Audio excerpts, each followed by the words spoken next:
Nincs olyan, hogy nagyon profi vagy és nem fog lemenni a golyó, de le fog menni. Nem szabad komolynak lenni. Játszani kell, és ezt ki kell adni magunkból.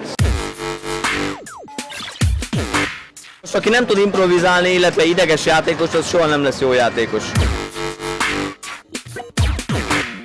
Ez a 6. flipperek éjszakája, és itt van 53 darab flippergép. Ezek a gépek, amit itt láttok, 53 darab, ez mind magángyűjtemények, magánszemélyek, saját otthoni gépei. Ez volt az a gép, ami először tudott beszélni. Tehát őt látták el már beszédprocesszorral. Én 10 éves koromban találkoztam ezzel a géppel először. Ez is egy újítás volt, hogy az emeletre, ha feljuttatjuk a golyót, akkor működésbe lép még 2 kar, és a felső pályán is lehet játszani vele. Különböző feladatot kell végrehajtani. Akkor ez nagyon modern technikának számított, engem ez nagyon megfogott, és elhatároztam, hogy én ilyen gépeket fogok gyűjteni, illetve javítani. 20 év kellett hozzá, hogy ezt az álmomat megvalósítsam. A komplett gyűjteményem, ami az Akaria cég elektronikus gépei, az 35 darab, tehát amit a gyár kiadott, az nekem szerencsére mindet sikerült megszereznem. Az olaszoknak sincsen meg egy kézben az összes gép, úgyhogy működik is, tehát hogy föl van javítva. Ezen is eléggé látszik, hogy olasz gépről van szó, mert itt is rózsaszín, világoskék, minden a mezőrült jókedv, elengedhetetlen Olaszországban. De ez a 82-es futball VB-re készült, ahol olasz-német döntő volt, és ezért különböző fejüveggel adták ki a gépet, mert ugye nem mindegy, hogy az olasz csapatoknak, vagy a német piacra, a német csapatoknak küldték a gépeket. Lehet látni, hogy ugrál a kapuba, próbál védeni.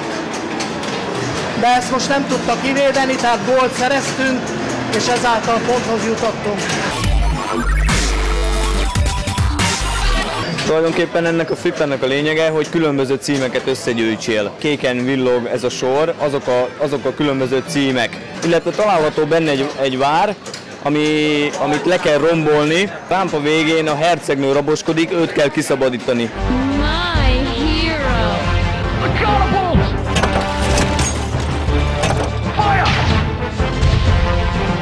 És a végén király leszel, vagy?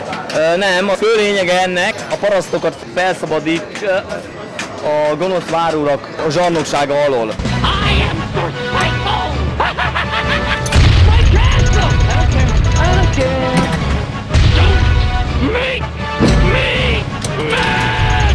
Mit kell tudni erről a gépről, vagy itt mit látunk?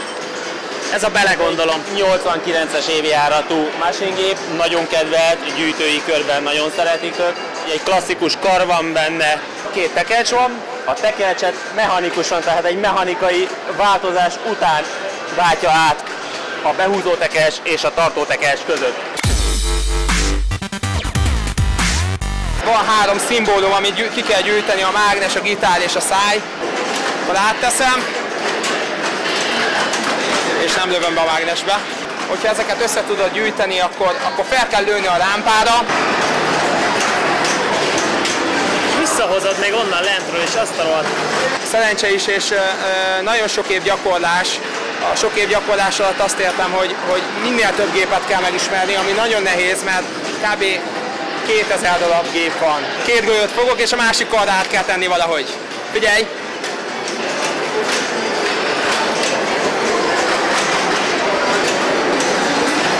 Megint megvan. Nincs meg. Mit szóltak hozzá a szüleit, hogy egy flippergéphez nőtt a kisfiú? Örültek neki, hogy nem az utcán vagyok. 90-től 96-ig. Akkor jöttek ki a legjobb gépek, a film alapján készültek olyan gépek, mint például az Indiana Jones, ami hihetetlen siker volt. És neked melyik volt a kedvenc géped? Hú, az meg faszom tudja. Mi volt az utolsó, ami játszottuk? Az utolsó az ilyen csillagok háború, ez melyen félvirtás. Nehéz megmondani, mit a jó igazán egy flipper.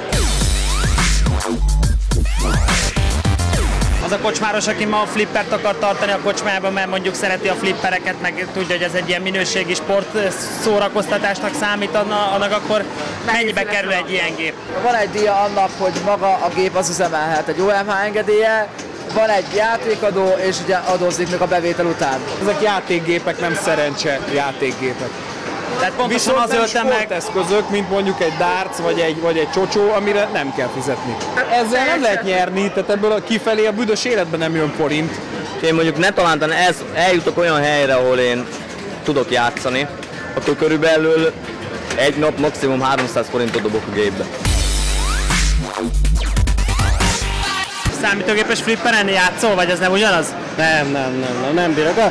Misi is mondta most, hogy olyan, mintha guminővel kúrna. Mi az, ami mégis visszacsábíthatja a mai embereket így a mechanikus játék felé? Az a több száz izzó, az a csattogás, az, hogy megáll, az, hogy lögdösheted, az, hogy élő, az, hogy hangos, az, hogy zajong, és hogy világít. Mindennek van értelme, amíg vannak emberek, akik ezzel hajlandóak foglalkozni, időt, pénzt vagy energiát fektetni abba, hogy a flipperek sose tűnjenek el, még akkor is, ha rohamosan fejlődik a technika,